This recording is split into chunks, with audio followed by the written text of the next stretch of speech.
नंद लाला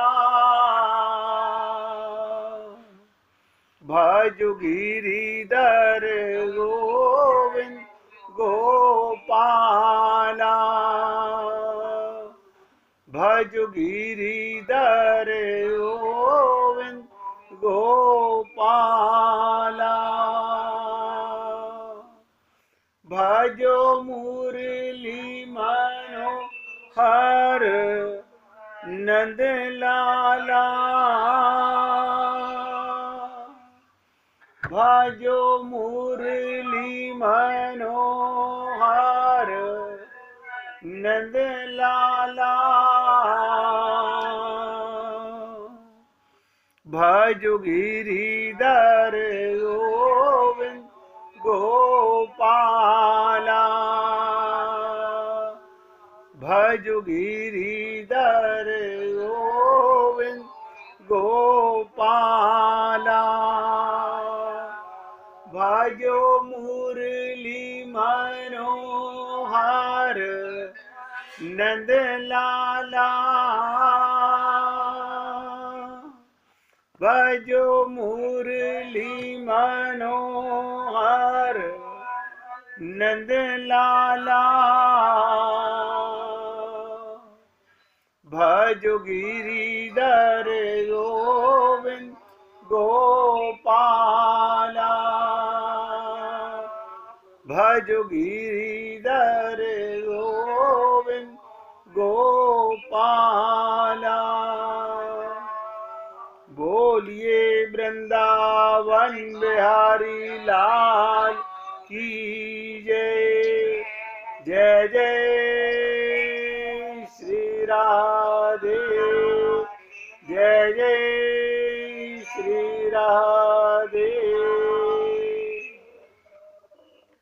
सभी भक्तों से निवेदन, बहुत एकाग्रचित होकर सत्संग के प्रत्येक शब्द को पूरी एकाग्रता के साथ हृदयंगम कीजिए।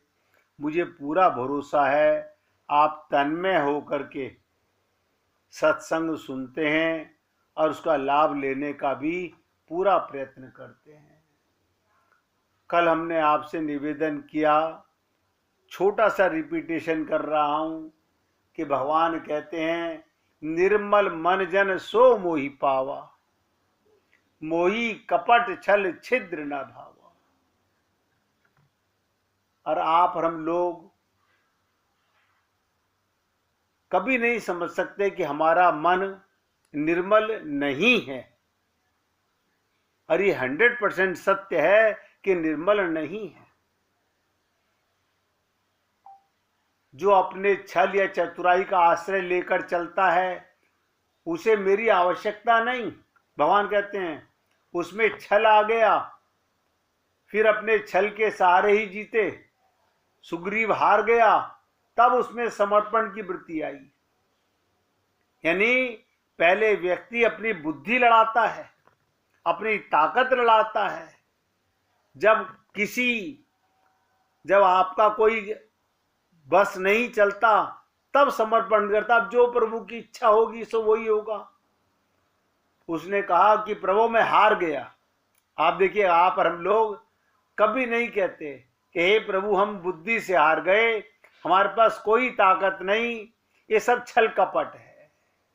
ये जो हमारा ज्ञान है ये भी धोखे के समान है। तो क्या मतलब, बाली को हराने में मैं समर्थ नहीं हूं। आप और हम लोगों को भी ये पता चला हमारा युद्ध किसके साथ है, माया के साथ में। और माया मन की मोहिनी, मन की मां माया है। अब आप बताइएगा, मन तो बार बार माया में जाएगा और आपको ताज्जुब होगा। आप और हम लोग मन के गुलाम हैं कि नहीं, आप स्वयं सोच के देखिएगा। ये सुग्रीव की समर्पण की भावना, भक्ति की भावना ही उसका काम कर गई। उसने कहा मैं बाली को हराने में समर्थ हूं। इसी प्रकार आप हम लोगों को भी अपनी बुद्धि का, अपने मन का सरेंडर भगवान और गुरु के चरणों में कर देना चाहिए। जब अपनी असमर्थता का बोध हुआ, तब भगवान उसके लिए भक्तों के भगवान बनकर, फिर भगवान कहते हैं हम भक्त पराधीना, जो मेरी शरण में आएगा। अब आप और हम लोग खाली मन में सोचे हम शरणागति में तो हैं, ये शरणागति नहीं है मेरे भाई। तब भगवान ने सुग्रीव की रक्षा की। आपकी हमारी रक्षा क्यों नहीं हो रही? तो कल आपके सामने चर्चा हुई, इस तरह सुग्रीव के जीवन में भगवान के ने अपने 2 रूपों का परिचय कराया। बाली के सामने उन्होंने 3 रूपों का परिचय कराया। भगवान बाली के सामने जाकर के उस पर बाण चला सकते थे, और मैंने कल कहा कि बहुत से पोंगा पंडित क्या कहते हैं, हमने सुना है कि बाली के सामने जो जाएगा उसकी आधी ताकत बाली में चली जाएगी, इसलिए भगवान डर के उसके सामने नहीं गए।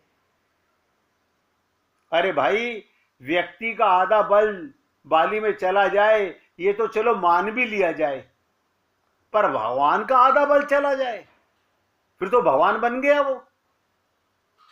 सोचो इन बातों को। और हम लोग वहां बुद्धि नहीं लगाते, जब कोई हमें मूर्ख बनाता है वहां हम तुरंत बन जाते हैं। ये कौन सा गणित है? जो परमात्मा असीम है, अनंत है, उसका आधा हुआ करता है कभी? भगवान के बटा नहीं हुआ करते। वो पूर्ण था, पूर्ण है, पूर्ण रहेगा। भगवान का बल, सब नोट करो, अनंत है, असीम है। ये तो एक दंत कथा है जो लोगों ने हमें बहकाने के लिए बना दी गई। इसके पीछे कोई सच्चाई नहीं है। भगवान बाली के सामने नहीं गए, इसका अभिप्राय क्या? चलो ये तो मान लिया। कल भी मैंने कहा था, भगवान ये बताना चाहते हैं कर्म सिद्धांत का जो ईश्वर है वो बिना सामने आए ही बाण चलाता है। हम कर्म करते हैं, भगवान बाण चला करके हमें फल देते हैं। आप बताइए, आपके अंदर बैठा भगवान, ये तो खूब सुना, जैसे कर्म करेगा वैसे फल देगा भगवान। कर्म का वृक्ष, उसकी आड़ में भगवान बाण चलाते हैं, हमें फल देते हैं। तो भगवान का बाण क्या है?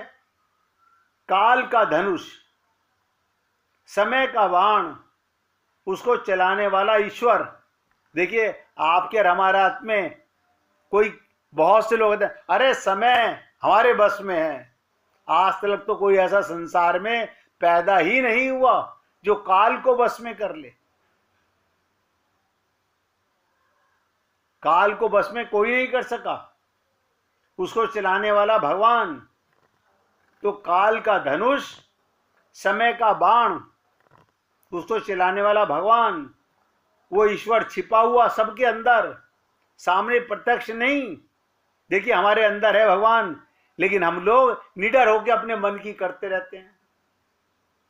हम ये भूल भी जाते हैं कि भगवान हमें देख रहा है। हाँ, मैं फिर बता रहा हूं, भगवान के निमित्त किया हुआ कर्म पुण्य है,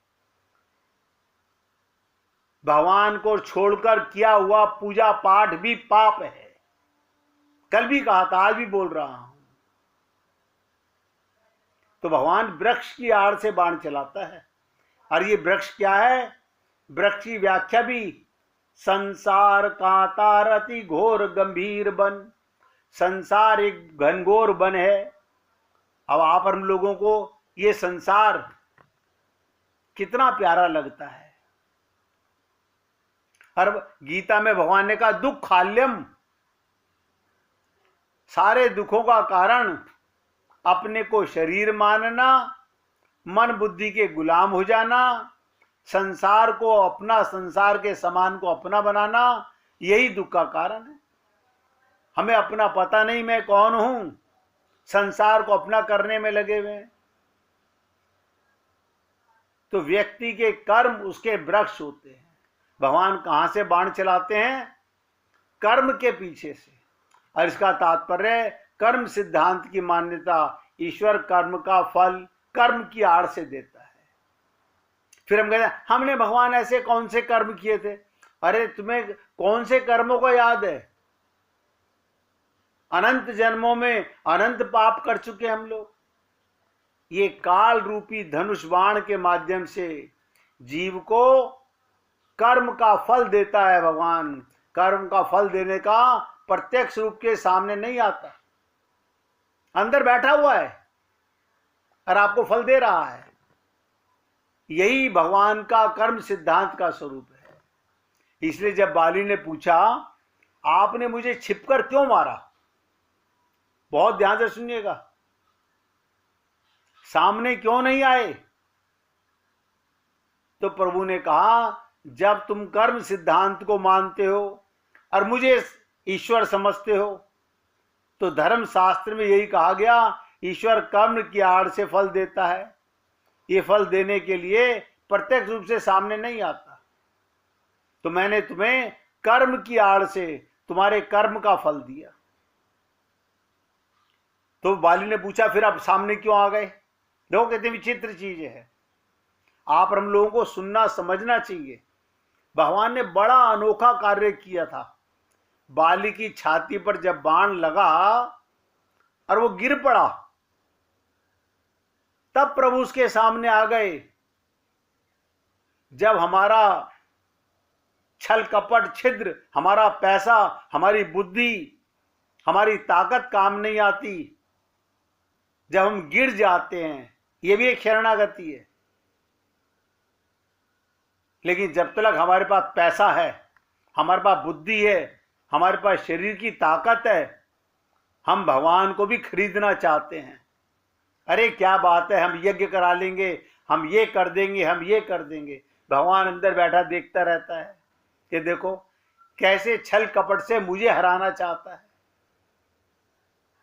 ये भगवान की कृपा का स्वरूप है। जैसे ही तुम देखो, सुग्रीव भी शरणागत हुआ, बाली जैसे ही हारा गिरा, बाण लगते ही भगवान सामने आ गए। सामने आना कोई आवश्यक नहीं था, कर्म का फल तो दे दिया। वृक्ष की आड़ में खड़े रहने पोते हुए भी बाली की मृत्यु हो जाती। भगवान का चुनाव भी बड़ा अद्भुत है। बाली के सर पर बाण नहीं मारा। मैंने कल भी आपसे निवेदन किया था, बाली के सर पर बाण नहीं मारा, उसके हृदय पर बाण मारा। खाना रामचरितमानस में आया, मारा बाली राम तव हृदय माज सरतानी। ये बहुत सांकेतिक भाषा है। भगवान ने सोचा इसका सर तो ठीक है, अर्थात बुद्धि तो ठीक है। क्यों, ये कैसे ठीक है, बातें तो ज्ञान की करता है। अपनी पत्नी से कह रहा था भगवान तो सम है, सबको बराबर देखते हैं, इसका मतलब बुद्धि तो ठीक है इसकी। लेकिन इसके हृदय में एक अभिमान है। मैंने इसके हृदय पे चोट की, हृदय पर बाण मारा। जैसे ही अभिमान नष्ट हुआ, हृदय का अभिमान गिरा, भगवान प्रकट हो गए। भय प्रकट कृपाला। और आप ध्यान से सुनिएगा, आप हम लोगों का जिस दिन अभिमान गिर गया, अच्छा हमारे अंदर क्या का अभिमान है, मत पूछिएगा कि हमें किसका अभिमान है। कुछ भी नहीं है, उसका अभिमान है। धन किसे कहते हैं, धनवंता सोई जानिए, जा पे राम नाम धन होए। वो तो आपके पास है नहीं। ये माया का धन धन होता नहीं है, तो छलावा है। ये तो ध्यान से सुनिएगा, जैसे रात को सपने में कोई धनपति बन जाए और सुबह उठेगा, हाय राम वो करोड़ों रुपए मेरे रखे हुए थे घर के अंदर, रात को सपने में वो कहां गए। ऐसे ही ये जो आपका धन है नहीं, जैसे ही आंख बंद होगी ये संसार का सपना मर जाएगा, आप खाकपत्ती हो जाओगे। कोई धन नहीं है, कोई बल नहीं है, कोई बुद्धि नहीं है।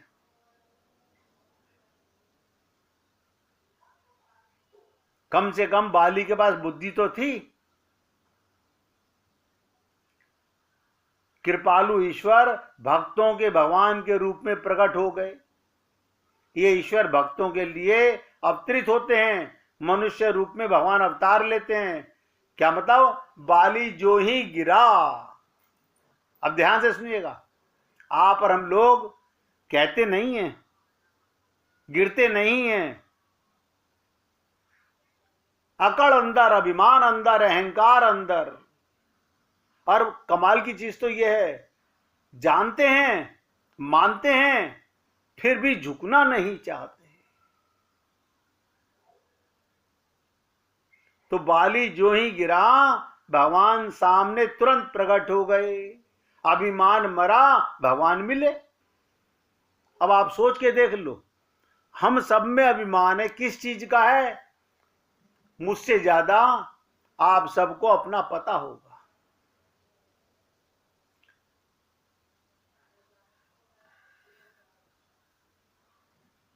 किसी ने प्रश्न किया कि भगवान और संत महात्माओं की ओर मन जल्दी कैसे खींचे?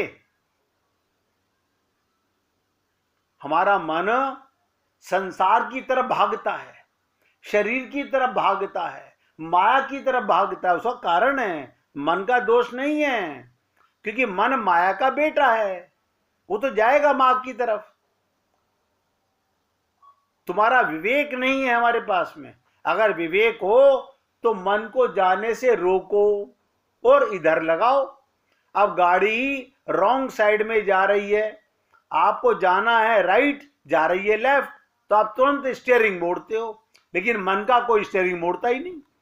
हाँ चलो चलो कोई नहीं, अपने बच्चों के पास ही तो जा रहा है, अपने रिश्तेदारों में ही तो जा रहा है, अपने पियर में ही तो जा रहा है, अपने ससुराल में ही तो जा रहा है, अपनी दुकान में ही तो जा रहा है। ये सब माया का संसार है।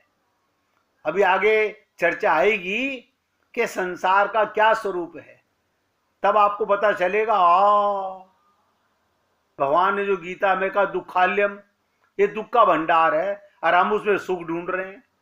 कमाल की चीज देखो, दुख में हम सुख ढूंढ रहे हैं।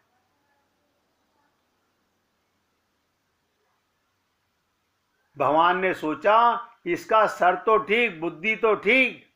जैसे ही ये गिरा, भगवान तुरंत सामने हो गए। तो किसी ने पूछा था कि हमारा मन गुरु और भगवान की तरफ कैसे जाए? अब सुन लीजिएगा, छोटा सा उपाय है।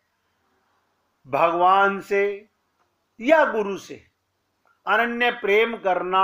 अनन्य, ये अनन्य प्रेम क्या होता है? अब देखिए, सोच के देखिएगा। अनन्य प्रेम का मतलब होता है वो प्रेम अन्य किसी में ना हो, जो मेरा प्रेम मेरे गुरु और मेरे प्रभु में हो। लेकिन हम नहीं, हम शरीर हैं, ये हमारी कोख से पैदा हुए हैं, इनके साथ हमने 7 फेरे लिए, इनसे प्रेम नहीं होगा। इनके प्रेम की भी तारीफ बता देता हूं। अगर इनको भगवान का मान के प्रेम करोगे तो ये भगवान में गया। सब नोट करो, सबसे सरल उपाय बता रहा हूं। आपका जहां प्रेम है वहीं बना रहने दो, बस उसको भगवान का मान लो। अपना मत मानो, शरीर का संबंध मत मानो, आत्मा का संबंध मानो। वही माता, वही पिता परमात्मा का स्वरूप है। लेकिन हम तो उन्हें शरीर का संबंध मानते हैं, ब्लड रिलेशन मानते हैं, सगा और झूठा संबंध मानते हैं। हमारी बुद्धि का कमाल देखो। तो पहली चीज, गुरु और भगवान में अनन्य प्रेम करना, सब जगह कर्तव्य पालन करना। क्या मतलब? सब जगह व्यवहार करना, एक्टिंग करना। तुम्हारी जो ड्यूटी है मां के प्रति, सब ध्यान से सुनो, ड्यूटी बाप के प्रति, बेटे के प्रति, स्त्री के प्रति वो करो, लेकिन प्यार भगवान और संत से करो, क्योंकि वो शुद्ध पर्सनैलिटी है। अशुद्ध से, अभी ऐसे समझ लीजिएगा, अशुद्ध से मन का प्रेम करोगे, व्यवहार में करो, एक्टिंग में करो, बुरा नहीं है, लेकिन भगवान को अंदर पता है। जैसे दूसरे के बच्चे के गाल में हम लोग गुलचा मार के कहते हैं कितना प्यारा बच्चा है, प्यार नहीं है उससे हमारा। ध्यान से सुनो, उसकी माँ को खुश करने के लिए एक्टिंग में उसके गाल को नोच के कह रहे हैं बड़ा प्यारा बच्चा है आपका। ऐसे ही संसार में केवल व्यवहार एक्टिंग करनी पड़ेगी। उसके माँ बाप को खुश करने के लिए बोलते हैं ना, माँ बाप बेवकूफ बन जाते हैं, लेकिन वो प्यार बार नहीं, वो प्यार तो अपने बच्चे से करता है। तो ऐसे ही अपने परिवार में भी, फिर बोल रहा हूं कटु शब्द है, अपने परिवार में भी एक्टिंग करो, व्यवहार करो, लेकिन खास तौर से ड्यूटी करो और प्यार हरि और गुरु से करो बस। तो तुम्हारा मन महापुरुष और भगवान में जल्दी खींचने लगेगा। बस उतना ही तुम्हारा मन शुद्ध है। ये पैमाना है, इस पैमाने को लेकर आगे बढ़ोगे तो कल्याण का मार्ग अपने आप खुल जाएगा। आप देख लो, आप अपने आप से तो झूठ बोल नहीं सकते कि हम किससे प्यार करते हैं। मन का मतलब, मन शुद्ध होने का मतलब क्या? अगर मेरा मन भगवान में गया, किस में गया? शुद्ध में, प्रीतम में, परमात्मा में, तो मेरा लोहा मन पारस में लगा तो सोना बन गया। गुरु में गया तो पारस बन गया, संत बन गया। और संसार में गया तो मैं भी अशुद्ध, वो भी अशुद्ध। कीचड़ का मन कीचड़ में गया, बेड़ा गर्क हो गया। अब अभिमान मरा बाली का। बहुत ध्यान से सुनिएगा, बहुत इंपॉर्टेंट चर्चा है। भगवान ने 3 रूप बाली को दिखाए। इसका अभिप्राय क्या? वे बाली को अवसर देते हैं, आप हम लोगों को भी मौका देते हैं। बाली कहता है भगवान ब्रह्म के समान है, सबको बराबर देखते हैं। भगवान सुग्रीव को भेजकर उसे अवसर देते हैं। अगर तुम समझते हो ब्रह्म समान है तो तुम भी तो समत में आरूढ़ हो जाओ। तुम भगवान के अंश हो, तुम सम क्यों नहीं हो? तुम अपना पराया कैसे करते हो? तूने सुग्रीव को दुश्मन कैसे मान लिया? आप हम सब लोग देखें, यही तुम्हारी आंखें। कहां अपनापन, कहां परायापन? एक मां के बच्चे, ध्यान दो, एक मां के बच्चे, सगी बहन, सगे भाई, और उनके बच्चे, हाँ ये बहन का बच्चा है, ये मेरा बच्चा है। यानी यहीं पर आंख में अंतर आ गया। ये समानता कहां रही? एक ही पेड़ पे लगे हुए फल, अलग अलग डाली पर मौका दिया भगवान ने बाली को कि तुझे बा बुद्धि तो है कि भगवान सम देखते हैं, तू सम क्यों नहीं देखता? पर तुम्हारे अंतःकरण में तो भेद बुद्धि है। इस भेद बुद्धि से प्रेरित होकर तुमने जो कर्म किया, आप हम लोग कितने अच्छे अच्छे कर्म करते हैं। अंधा बाटे रेवड़ी फिर अपने को दे, भगवान दंड देते हैं। तो भगवान कहते हैं इसलिए मैंने पेड़ की आड़ में, कर्म की आड़ में तुम्हें बाण मारा। और अगर तुम भक्ति का मर के गिरे, घायल होके गिरे, अपाहिज होके गिरे, गिरते ही मैं तुम्हारे सामने आ गया, क्योंकि तुम्हारा बल निकल गया। और हमारे अंदर ये ताकत है, क्योंकि निर्बल नहीं है हम लोग। बहुत ध्यान से सुनिएगा। हाँ, डॉक्टर पूछेगा कितने पैसे हैं तुम्हारे पास? हाँ, पैसे की चिंता ना करो डॉक्टर साहब। ये किसी ने नहीं कहा होगा जब तक भगवान, हमारे पास काय का धन है? धन भी भगवान का है। हमारे पास तो एक ही धन है कि भगवान की कृपा, बस। जब तक सांस देगा वो देगा। इलाज करने वाला भी डॉक्टर में भगवान, पेशेंट में भी भगवान, और कराने वाले में भी भगवान। ना डॉक्टर को पता वो पैसा कमाने के लिए कर रहा है, हम पैसा दे के खर्च कर रहे हैं, हम अपना रिश्ता करके कर रहे हैं। सब कर्म की आड़ में हम पाप किए जाते हैं। तो भगवान को चाहिए तो लो, मैं तुम्हारे सामने खड़ा हूं। भक्ति भगवान की कृपा का पक्ष है, करुणा का पक्ष है। जैसे ही जीव हार जाता है, गिर जाता है, सरेंडर कर देता है, शरणागत हो जाता है, ये क्या बताओ, मन बुद्धि नहीं लगाता। नोट करो, मन बुद्धि हम लोग संत महात्माओं को सुनते हैं और अपने बुद्धि के कटोरे में, हाँ आज बहुत बढ़िया सत्संग हुआ, हमें बड़ा पसंद आया, मतलब आज तुमने संत को पास कर दिया, कल मजा नहीं आया, कल उन्होंने ऐसी बात कही हमें अच्छी नहीं लगी। अच्छा, अच्छी किसको नहीं लगी?